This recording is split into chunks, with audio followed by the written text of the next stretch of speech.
दोस्त, सूर्यानगारी के महल में यह तैयारियां चल रही थी, लेकिन अंधकारपुर में सम्राट कालदेव अपनी सभा बुला रहा था। कालदेव अपनी कुर्सी पर बैठा था। उसके कपड़े काले रंग के और उसकी आंखों में ऐसी जलन थी जैसे आग जल रही हो। उसके सामने उसके सेनापति खड़े थे। कालदेव गर्जा, सूर्यानगरी एक सोना का घड़ा है। अगर हमने इसे तोड़ दिया तो पूरा दक्षिण हमारे चरणों में होगा। मुझे बस एक योजना चाहिए जिससे वीरेंद्र की ताकत को जड़ से उखड़ दो। उसका मंत्री बोला, महाराज, हम खुली सेना से सूर्यानगारी को हार नहीं सकते, लेकिन अगर हम उनके अंदर से ही उन्हें तोड़ दें तो जीत आसान हो जाएगी।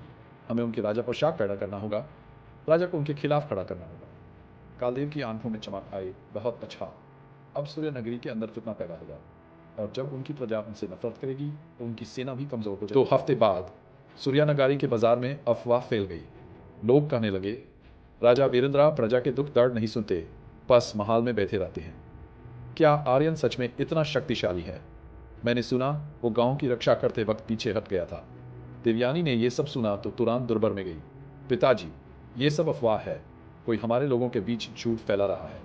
राजा वीरेंद्र ने गहरी सांस ली। बेटा देवयानी, दुश्मन की सबसे बड़ी योजना यही होती है कि हमारे अपने ही हम पर शक करने लग जाएं।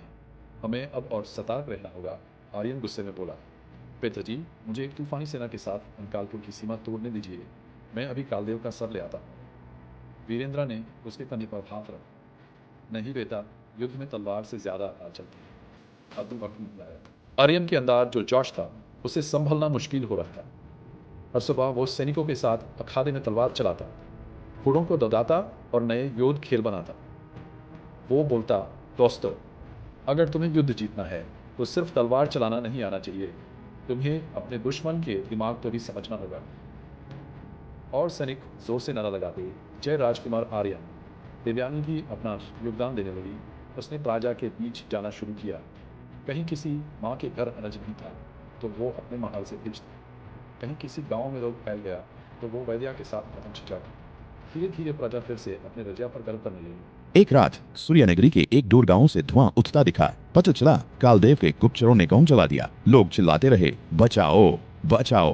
आर्यन बिना देरी किए वहां पहुंच गया। उसने अपनी सेना के साथ मिलकर आग बुझाई, लोगों को बचाया, लेकिन गांव के बीच एक पत्थर की दीवार पर खून से लिखा हुआ था, कालदेव आएगा, तुम्हारी सूर्या की रोशनी बुझ जाएगी। आर्यन ने उस खून से लिखे शब्द को देखा और कसम खाई, चाहे मुझे अपना जान देना पड़े, मैं सूर्यानगरी की रोशनी कभी बुझने नहीं दूंगा। अगले दिन रजदरबार में बड़ी बैठक हुई। राजा वीरेंद्र, आर्यन, देवयानी और सेनापति धर्मवीर सब एक ही तख्त पर बैठे। वीरेंद्र ने कहा, अब समय आ गया है, हमें कालदेव की सारी चालों का जवाब देना होगा, वरना वो हमें अंदर से तोड़ देगा। सेनापति धर्मवीर बोला, महाराज, मुझे लगता है कि हमें पहले उनके गुप्तचरों को पकड़ना होगा। जब तक ये अफवाह और झूठ फैलाते रहेंगे तब तक प्रजा का विश्वास हिला रहेगा। आर्यन बोला, पिताजी, मुझे कुछ विश्वासपात्र सैनिक दीजिए, मैं गुप्त रूप से अंकालपुर जाकर उनके रजा का हाल देख कर आता हूँ। वीरेंद्र ने थोड़ा सोचा, फिर बोला, नहीं बेटा, तेरे जाने से रजा कमजोर हो जाएगा, पर अगर तू जाना चाहता है तो जा, पर याद रख, ये सफर तलवार से ज्यादा दिमाग का होगा। अगली सुबह आर्यन अपना रजसी वस्त्र उतार कर एक आम व्यापारी के रूप में निकल पड़ा।